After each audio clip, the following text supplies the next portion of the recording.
Hey, welcome to my Warframes, Where They Are Now series, a little series I've had brewing in the back of my mind since the early days of Warframe, quote-unquote. I'm going to put this little intro at the beginning of every video in this series. If you've heard this once or more, feel free to skip it. This is just my opinion and is not guaranteed to be fact. Remember, with Warframe, everyone plays at least a little different from each other. That's why there's 52 frames as of making this intro, of course. That being said, I do plan on being as objective as I can with this series. But bias will always be a potential problem, and will definitely shine through in certain episodes, if not all. Now, that being said, I hope you enjoy the series. May 10th, 2024. I should probably check to see when the last time I made one of these is. Anyways, I'm alive, I swear. One of these times I won't be, but we'll get there when we get there, huh? Anyways, today we're talking about Inaros again. I actually like him now. I'm really enthused with this kit, actually. I like what they do with him. Let's jump right in. Base stats on a level 30 Inaros Prime are 2,415 health, 0 shields, 240 armor, 190 energy, and 1.05 sprint speed. Had to retake that twice because I kept reading off the energy with the Archon shard. My bad. So Inaros actually has a new passive. When he takes lethal damage, he becomes a sand clone of himself and can attack enemies to drain their life force to revive himself. Make no mistake, you don't actually have to kill the enemies, so even on Steel Path you can actually bring yourself back. As far as I'm aware, you also can't use Last Gasp while you're in it, so be wary of that, but at the same time, at least in this, you don't really need it like you did with the shitty-ass laser that he originally had. I'm actually pretty thrilled with his new passive. So Inaros' first ability is Still Desiccation. You throw some pocket sand at the enemy there, and stuns him for a bit. Actually does a pretty good job of it too. Still has pretty good range, pretty short duration though, but that's okay honestly. If you cast it and run, it doesn't really matter. You could also use it to open up enemies for finishers if you wish.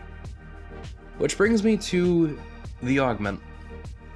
That being Desiccation's Curse. Killing a blinded enemy with the finisher has a 100% chance to summon a Swarm Kavat that will spread to Scarab Swarm. Maximum Swarm Kavats is increased by 2. And now the AI on these cats are a little goofy. They're also summoned by his 4th ability as well, but yeah, they're kind of goofy, but it's better than not having them. I personally don't bother with the Augment, mainly because you can still get them with the 4th ability, just not as many. But it's also mainly because, like I had mentioned, the AI is not the greatest.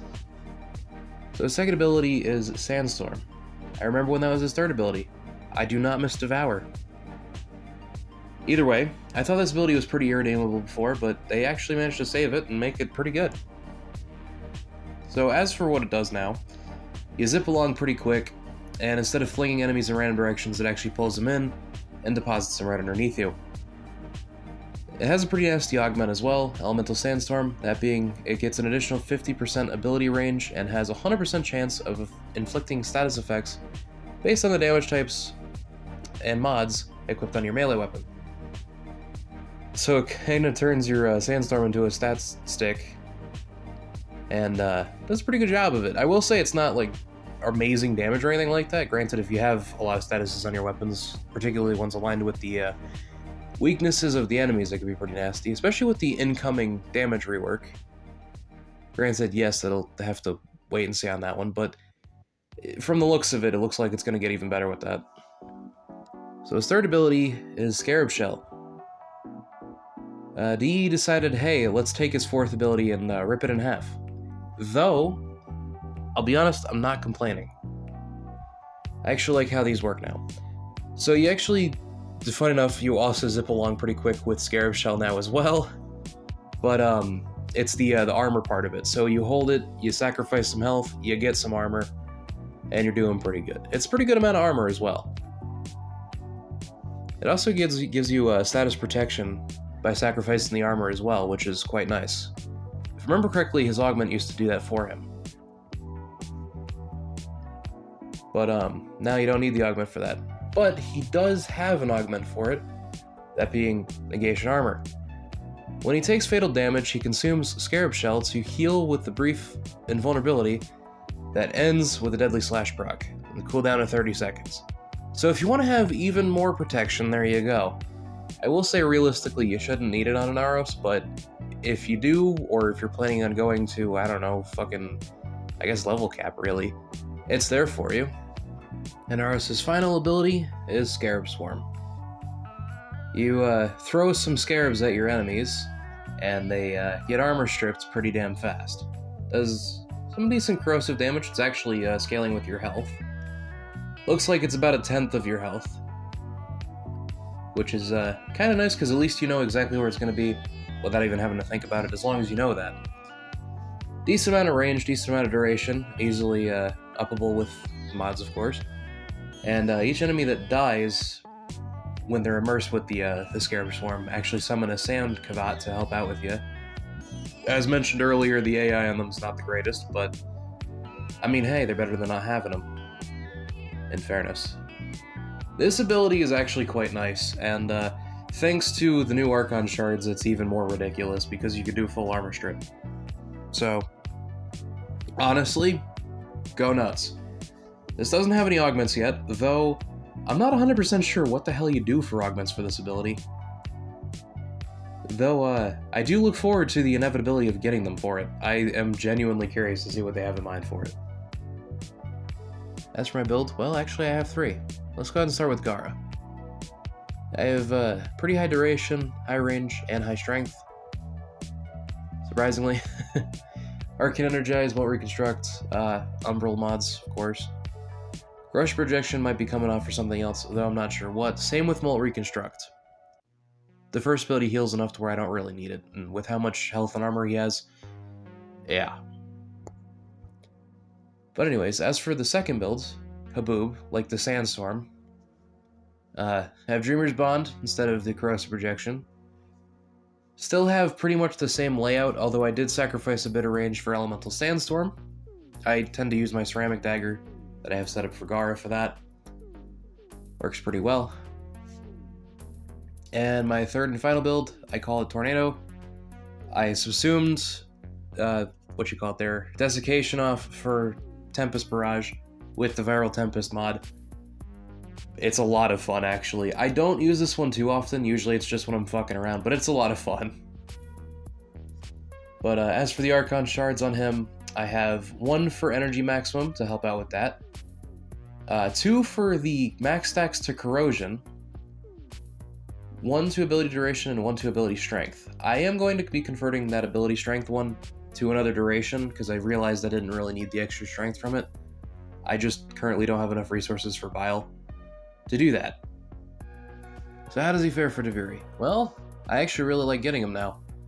In addition to being a tank, the corrosive damage is quite nice, being able to strip whatever the hell comes your way. Granted, yes, considering there's the Thrax soldiers, it's not that important, although whenever you get the actual Thrax Grenier, you definitely need it in the later half of the Deviri. But it's a nice touch either way. Having the stun from Desiccation is also quite nice to help clear the way.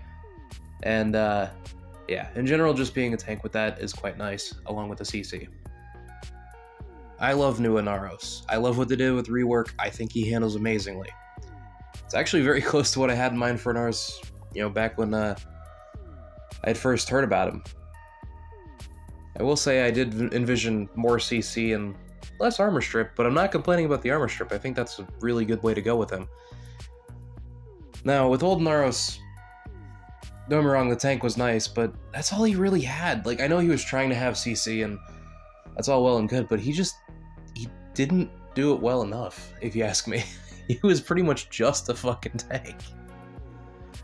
That's all well and good, but, why use somebody who's just a tank when you have options like, Chroma, who's a tank and DPS? Granted, he needs help as well, but in my opinion, that's just because he's fucking boring, not because he's bad. And then you have somebody like Nidus, who has tank and CC and DPS if you want to go that way.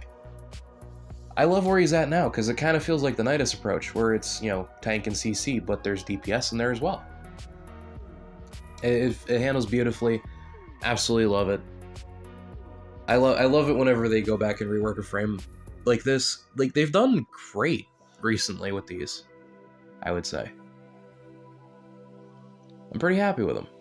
And I look forward to future reworks. I mean, hell, hopefully Banshee and Chrome are on that radar. I know a lot of people aren't too keen on the fact that I don't like Banshee, but I mean, it's not even major changes I'd give to her, honestly. And if you want to hear my opinion on that, go back to that video.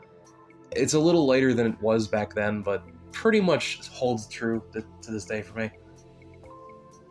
But either way, yeah, no, I don't really have any complaints about new Inaros. I think it's beautiful.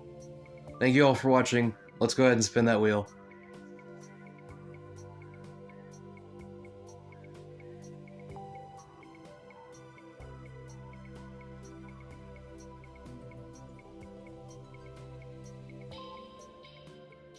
And as always, have a great day.